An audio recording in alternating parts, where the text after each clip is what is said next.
Ladies and gentlemen of the press and fellow Kenyans,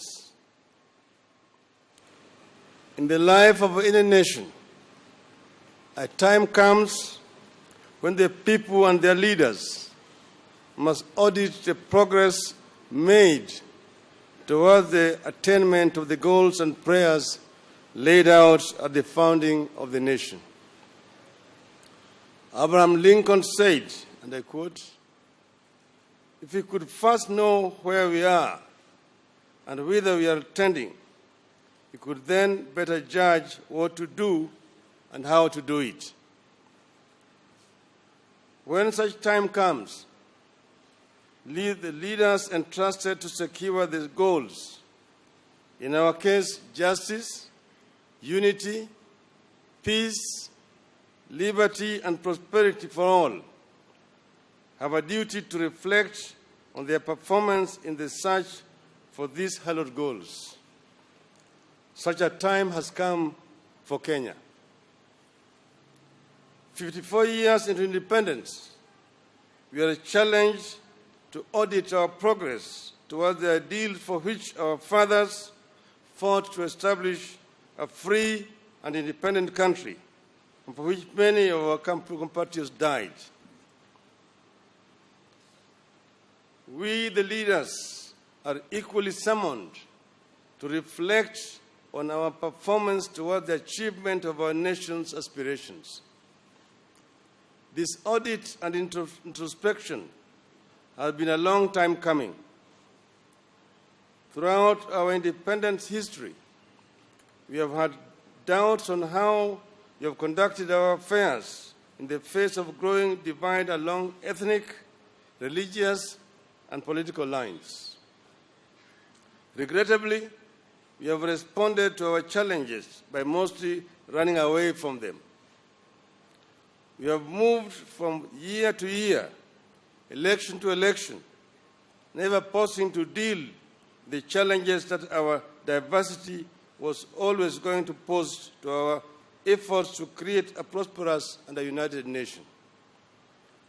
Consequently, the ties that bind us are today under the severest of stress. Our diversity appears destined to be a curse to ourselves today and to our children tomorrow. In the past, we have given a lot of attention to institutional reforms in the hope that this could lift us to the next level of nationhood and make us a blessed land.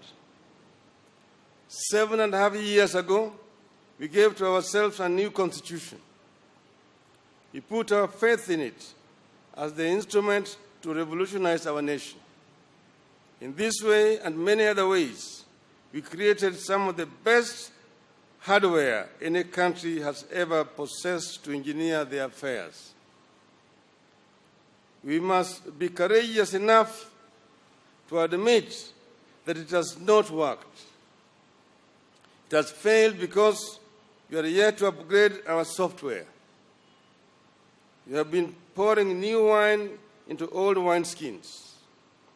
The gospel tells us that new wine needs new wineskins. The time has come for us to confront and resolve our differences. These differences are becoming too entrenched. No two Kenyans agree on the origins of the differences and what they portend. Millions of our children continue to be born and married into these differences. People are dying out of these differences. Many of these differences are already well entrenched in the third generation of Kenyans that are currently leaking into the fourth generation in primary and secondary schools. Yet in many instances, Kenyans cannot remember why and where they disagreed in the first place. As we fight ostensibly to save ourselves from each other, the reality is we need to save our children from ourselves. My brother and myself have therefore come together today to say this dissent stops here.